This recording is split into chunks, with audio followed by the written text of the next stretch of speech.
আসসালামু আলাইকুম সবাইকে, চলে আসলাম আরেকটি নতুন ভিডিও নিয়ে। আজকে আমরা সবাই মিলে ইফতার পার্টি করব। প্রতিদিন তো আমরা বাসাতে ইফতার করি, কিন্তু আজকে আমরা বাহিরে গিয়ে ইফতার করব।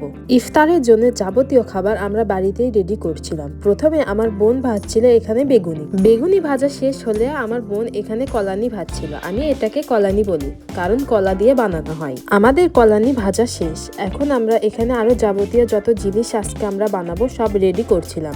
এরপর আমরা আলু দিয়ে বানালাম। আলু দিয়ে আপনাদের কেমন লাগে অবশ্যই কমেন্টে বলে যাবেন, বা আপনারা কখনো কি বাসাতে এইরকম আলু দিয়ে ট্রাই করেছেন অবশ্যই বলে যাবেন। এখন আমাদের নুডলস রান্নার জন্য যাবতীয় জিনিস ভেজে নেওয়া হচ্ছিল। আমাদের নুডলস রান্না অলরেডি হয়ে গেছে, এখন আমরা ভাজতে যাচ্ছি পেঁয়াজু। আপনারা কি ইফতারের যাবতীয় জিনিস বাসাতেই তৈরি করেন? অবশ্যই আমাদেরকে বলে যাবেন, আমরা সবকিছু বাসাতেই তৈরি করে খাই।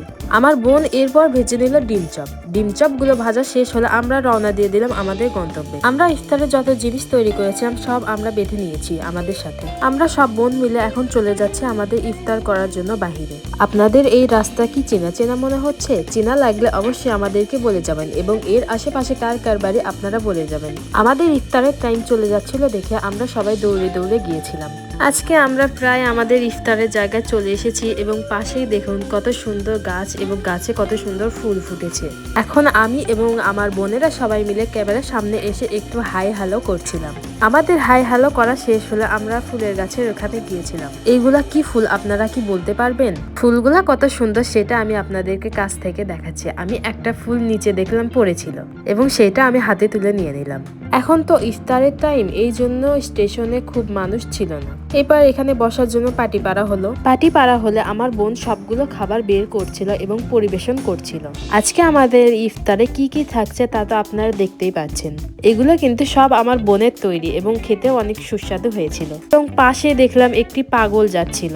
সবার প্লেটে আমার বোন এখানে পরিবেশন করে দিচ্ছিল খাবারগুলো।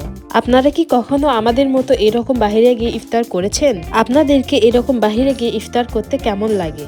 সবার শেষে এখানে শরবত ঢালা হচ্ছিল গ্লাসে। আমাদের আজকের যাবতীয় আয়োজন সব রেডি।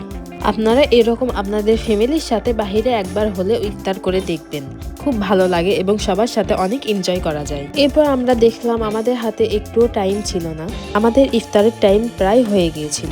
একটু পরেই আমরা শুনতে পেলাম আজানের ধ্বনি। তো আমরা আর দেরি না করে ইফতার করলাম। ইফতার করার মাঝখানে আমরা দেখতে পেলাম ট্রেন যাচ্ছিল। ট্রেনের মতো চলে গেল। এরপর আমরা আমাদের খাওয়া দাওয়া আবারও শুরু করলাম, এবং চারিপাশে দেখলাম অন্ধকার হয়ে গেছে। এরই মধ্যে আমাদের খাওয়া প্রায় শেষ হয়ে গিয়েছিল। আমাদের খাওয়া দাওয়া প্রায় শেষ হয়ে গেছে। এখন আমরা সবকিছু বেঁধে নিয়ে আবারও আমরা আমাদের বাড়ির উদ্দেশ্যে রওনা দিচ্ছিলাম। এবং এখানে আমার ছোট বোনের ভাবটা একবার দেখুন কি রকম করছে। সো গাইস, আজকের ইফতারের ব্লগটা এই পর্যন্তই। আপনাদের কেমন লাগলো অবশ্যই কমেন্টে বলে যাবেন, এবং লাইক কমেন্ট শেয়ার করে আমাদের পাশেই থাকবেন। সবাই ভালো থাকবেন, সুস্থ থাকবেন। আল্লাহ হাফেজ সবাইকে।